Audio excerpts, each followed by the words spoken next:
Buenos días compañeros y a toda la gente aficionada a lo romano.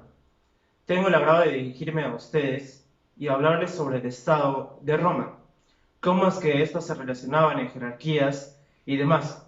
Pero no podemos empezar así sin tener un contexto de lo que es un estado. Por eso citaré a continuación a alguno de estos autores, que nos ayudará para la comprensión de estos. En primer lugar, tenemos al Estado en sí, que es una sociedad humana asentada de manera permanente en un territorio que le corresponde, sujeta a un poder soberano que crea y define y aplica a un orden jurídico que tiene su propia estructura. Platón, por ejemplo, dijo que el Estado depende de tres elementos: la estructura económica, la seguridad militar, el liderazgo político, separado claro de su estado ideal. Rousseau, por el contrario, para este autor, el Estado favoreció el desarrollo científico y tecnológico, que era la perversión de la humanidad. Puse como ejemplo a estos dos grandes autores, ya que parte de la idea de que todos queremos un estado ideal en nuestras mentes, pero somos controlados por un estado en particular que es donde vivimos, y no digo que esto esté mal. Vaya, las cosas siempre necesitan un límite práctico para que funcionen bien, ¿no creen? El concepto del estado relacionado con el derecho es el siguiente, detallado como un concepto jurídico político que es el conjunto de instituciones que ejercen el gobierno y aplican las leyes sobre la población residente en un territorio delimitado provistos de soberanía interna y externa.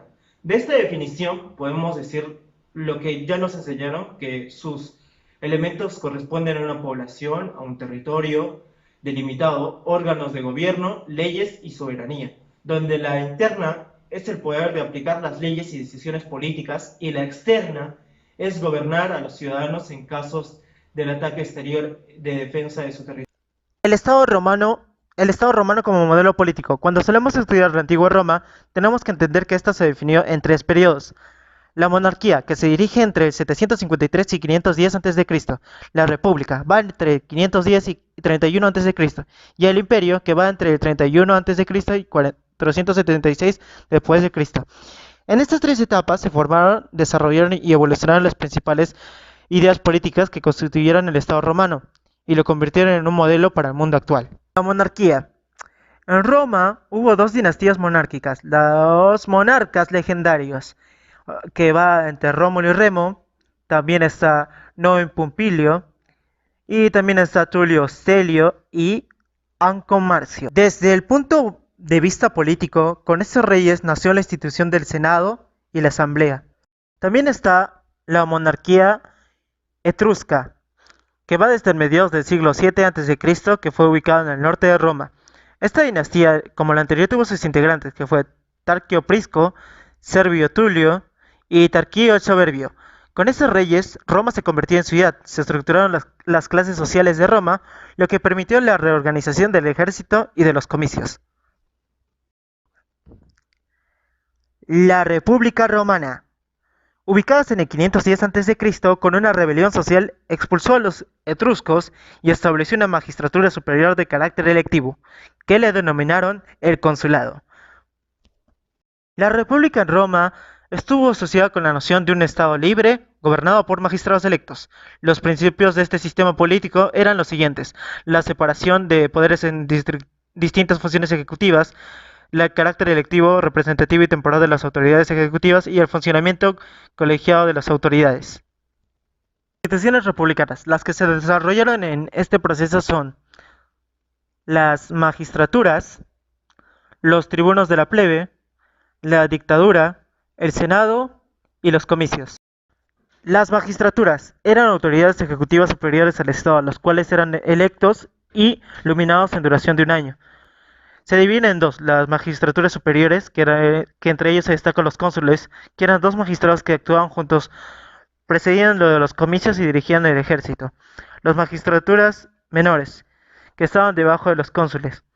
Ahí tenemos, por ejemplo, los cuestadores, que eran a cargo de las haciendas públicas y del ascenso de los bienes. Los édiles, que vigilaban los mercados, fiestas religiosas y la conservación de templos, los censores, que practicaban el censo a ciudadanos y vigilancia de la moral pública, los pretores, que administraban justicia. Principalmente eran dos, lo pretor urbano y peregrino. El Senado fue la institución que más perduró, integrado por ex cónsules y ex cuestores.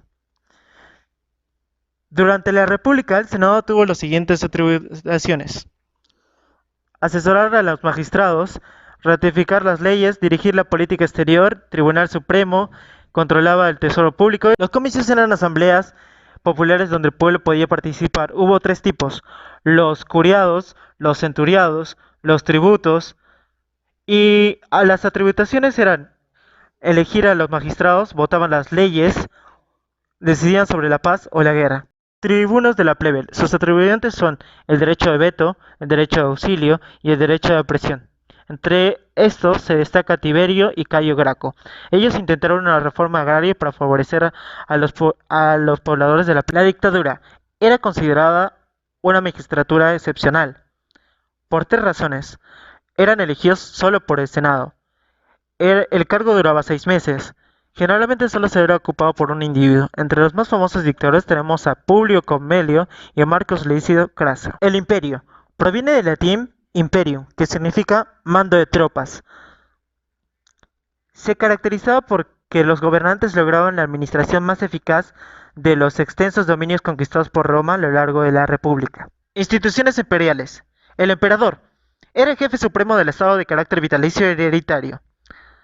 Entre sus atribuciones tenemos el mando del ejército, la concentración de atribuciones de magistraturas republicanas, la aprobación de las leyes y dirección de la política exterior del imperio. El Senado durante el imperio era el representante de la ciudadanía romana. Las facultades y atribuciones son la elaboración de leyes, dirección de las provincias interiores y nombramiento de procónsules. Entre los pretores tenemos que constituyeron la única magistratura que sobrevivió durante tanto tiempo.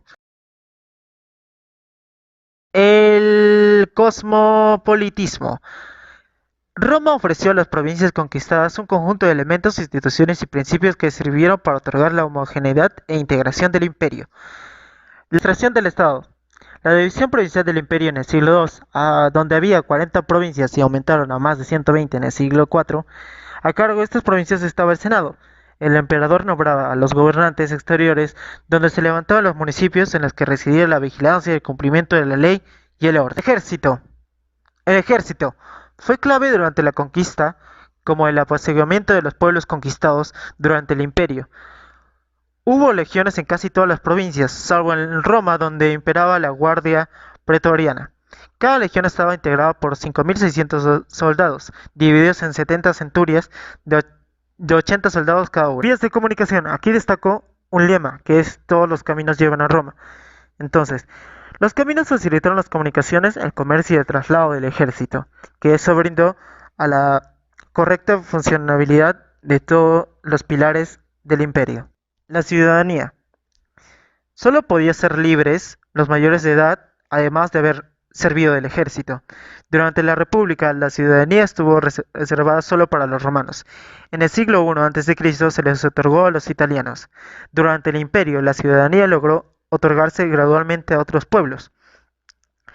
Claro destaca la primordial, entre comillas, la que surge durante el imperio, que es la de los británicos y egipcios.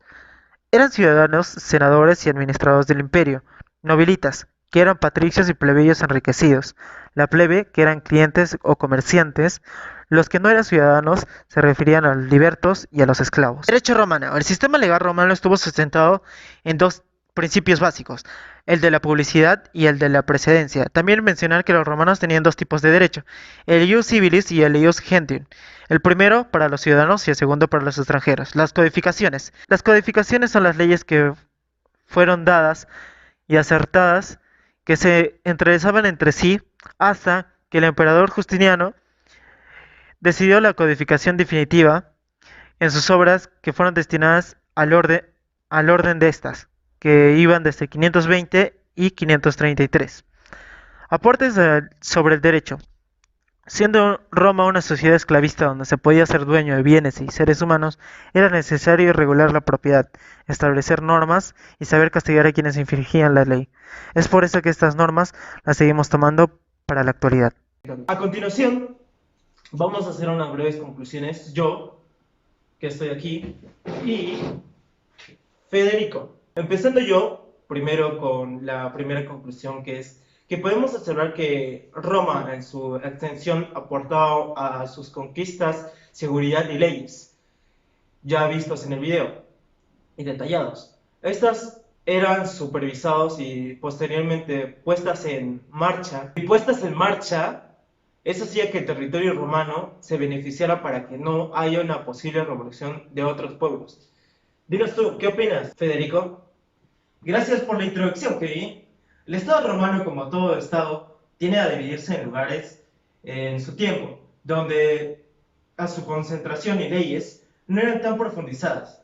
Pero, en cuanto al imperio, pasado por la monarquía y república, que dejaron rasgos necesarios para cometer injusticias y formar leyes, es decir, la definición y las codificaciones de estas, nos amplía más un concepto sobre lo que es el Estado. A continuación, ¿qué? Como bien menciona Federico, sabemos que el Estado requiere de ciudadanos, de territorio, leyes y etc. Claro que para un Estado que funcione bien, necesita influir poder sobre los ciudadanos como un medio de control social que prohíba la naturaleza humana en su máxima expresión, como Thomas Hobbes lo define, el egoísmo. ¿Qué nos podrías decir una conclusión de todo, Federico? Muchas gracias. Toda Roma es un claro ejemplo de que es un territorio, un lugar lleno de costumbres, sueños y metas, que deben ser cumplidas por los ciudadanos.